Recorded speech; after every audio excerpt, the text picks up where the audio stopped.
Meron hong 11 anyos na batang babae nasa wiraw matapos tamaan ng bumagsak na shrapnel sa residential area dun sa Kuwait. Kasunod pa rin ang pag-atake ng Iran. May nakalap na impormasyon ng Bombo Radio Iloilo.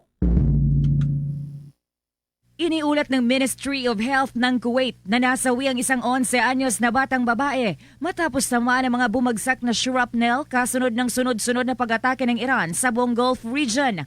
Bukod sa bata, 4 pang miyembro ng pamilya ang nasugatan, kabilang ang kanyang ina. Nangyari ang insidente nang ang mga debris mula sa mga na-intercept na aerial target ay bumagsak sa isang bahay sa capital governorate ng Kuwait madaling araw ng Miyerkules. Ayon naman sa Defense Ministry ng bansa, natukoy at na-intercept ng kanilang sandatahang lakas ang ilang mapanirang aerial target sa loob ng airspace ng bansa. Ngunit ang mga debris mula sa interception ay bumagsak sa isang bahay na nagdulot ng mga sugat at pinsala sa ari-arian.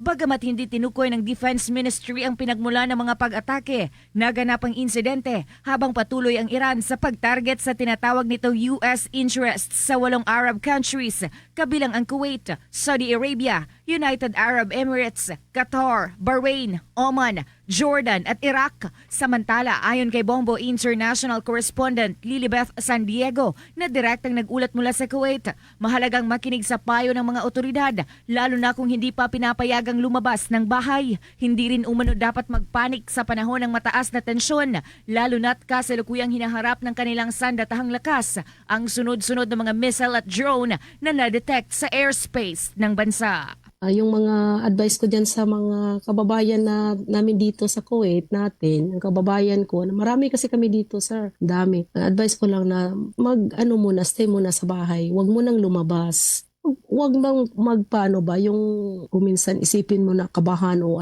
huwag, relax ka lang. Baka ikaw pa yung mauna na magkasakit dyan. Kung minsan, din natin maiwasan yung mga yung mga bagay na sa bungang isip lang ba, di ba? Iniisip mo rin na baka ganito, ganyan, ganito. Yan din yung magpapasama sa kalusugan natin. Si Bombo International Correspondent Lilibeth San Diego, direkta sa Kuwait. Para sa Bombo Network News mula sa Bombo Radio Iloilo, ako si Bombo Gisa Padios. This is Bombo Radio Philippines, the #1 and the most trusted source of news and information. Basta Radio, Bombo!